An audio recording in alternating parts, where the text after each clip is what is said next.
We have major breaking news. We just got our first look at Nicholas Galitzene as He-Man, and we have one other character confirmed.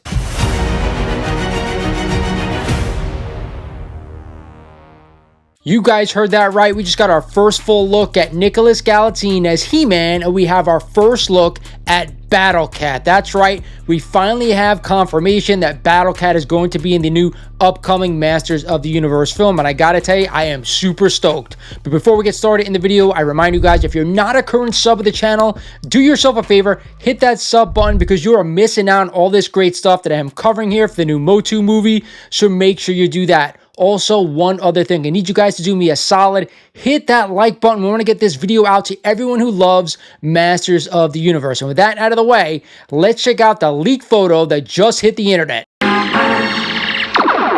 So here you guys have it, our first full frontal view of Nicholas Galitzene as He-Man. Of course, this is brought to us by He-Mania.com, formerly ForEternia.com. And I can't tell you how super excited I am to finally see these photos.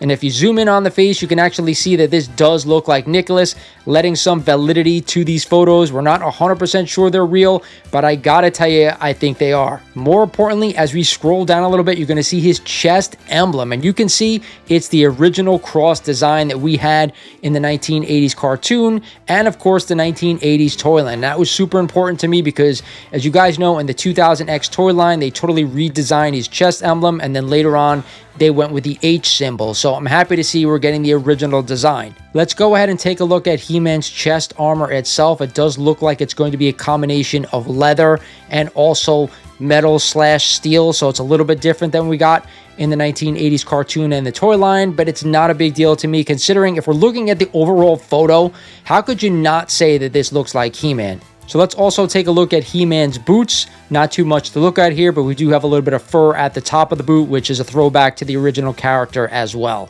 Overall, I think this is a great representation of what He-Man should look like in the modern day era. Now, I know a bunch of people out there are going to say he's too small, not as big as the toy line, not as big as the cartoon, but I've been saying this since the beginning. Who the hell looks like that in real life? There are not many people out there that actually can pull that look off and also act. So I think he looks great. So let's get into the second part of this picture, and that, of course, is Battlecat. We hadn't had confirmation of this character being in this film as of yet.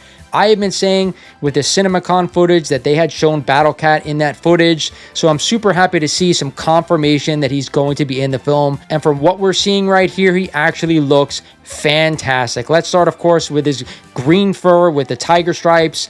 Picture perfect from the 1980s toy line and cartoon. And then, of course, we have his saddle, red, the straps underneath, and the top right-hand corner, we actually got a picture of his face with the face armor. This is exactly what we needed to see from Travis Knight and the people who are designing the costumes for this film. So He-Mania.com was kind enough to post these pictures to their website, and as you guys can see, we have a good look at what Castle Grayskull is going to look like as well, at least the opening, and it's spot on. The intended use of the display itself, I'm not sure where they're going to have this thing, if it's going to be put in movie theaters across the country, or maybe they're going to put this at a New York Comic-Con, someplace like that, promoting the film, but I gotta tell you, man, this is incredible. And then, of course, we have our close-up shot of He-Man riding Battlecat on this display. So there you guys have it, our first look at He-Man on Battlecat. And I gotta say, I don't think anybody out there can complain at this point. Like I said before, I think there's going to be a few people out there saying he's too small to play the character, but I think they nailed it, okay? And what does that say for other characters that are going to be in this film? Like Skeletor, like Trapjaw, like Fisto, like Ram-Man, are they going to be exactly like our 1980s counterparts? I think this is a good update for a modern version of He-Man. I said that before, and I think a lot of the other characters are going to be the same. And I gotta say, after seeing these photos, I 100% trust Travis Knight is going to give us what we want for this film. But most importantly, I want to hear from everyone out there in the comments. What do you think of He-Man's design? Do you like the chest armor? Do you like the emblem? Everything out there seems to point exactly to He-Man. And what are we going to get from Skeletor? Are we going to get a fully CGI Skeletor? Or are we going to get something else entirely? I will say Battlecat also looks absolutely incredible, and we finally have confirmation. Good news for characters like Orko, who we expect to be in the film, and other character designs. But I want to hear from you down in the comments. Do me a solid, like this video so we can get it out to everyone out there who's a Masters of the Universe fan. Like always, this is Lawrence over at Mighty Comics Collectibles saying, by the power of Grayskull, you have the power.